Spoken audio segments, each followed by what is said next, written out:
So this tutorial is to help you with your avoiding algebra atrocities homework. In this first example, we're adding two rational expressions with unlike denominators. So we need to find a common denominator, which is going to be AB.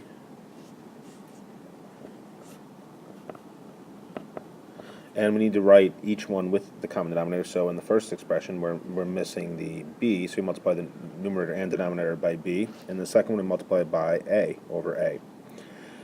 So the first expression becomes 7b over ab, and the second one is going to be 13a over ab.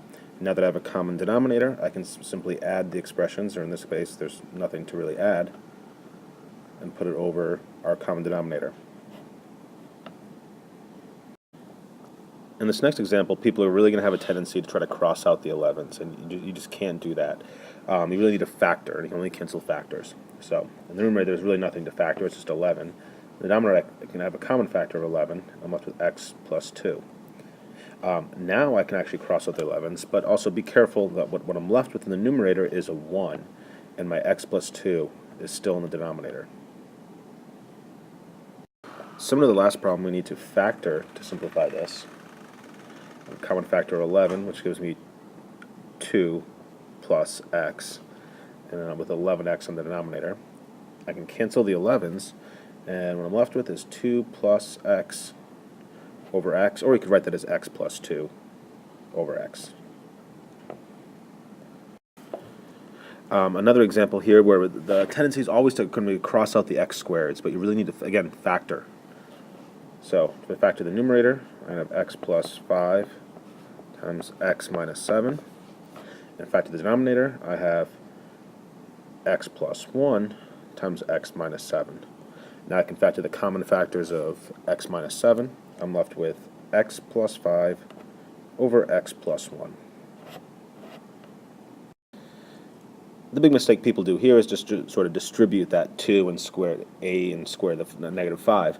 But where squaring something means multiplying by itself, so what I often say is write the a minus 5 next to it and make sure you distribute to all the left terms. So we have a squared minus 5a minus 5a plus 25, which gives me a squared minus 10a plus 25. This example is similarly a continuation of the previous one. So something cubed means multiply by itself 3 times. So a plus 5 times a plus 5 times a plus 5. So from the first set, we're going to get a squared plus 10a plus 25. And multiply that result by a plus 5. And I get a cubed plus 10a squared plus 25a plus 5a squared plus 50a plus 125. And now combine like terms, I have a cubed plus 15a squared plus 75a plus 125. The trick with our final example is being careful with parentheses and negative signs.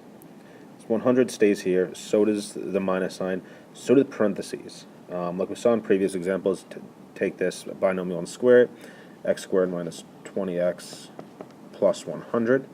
Now we'll distribute the negative sign to that trinomial, and I'm going to be left, the hundreds will cancel, and I'm left with negative x squared plus 20x.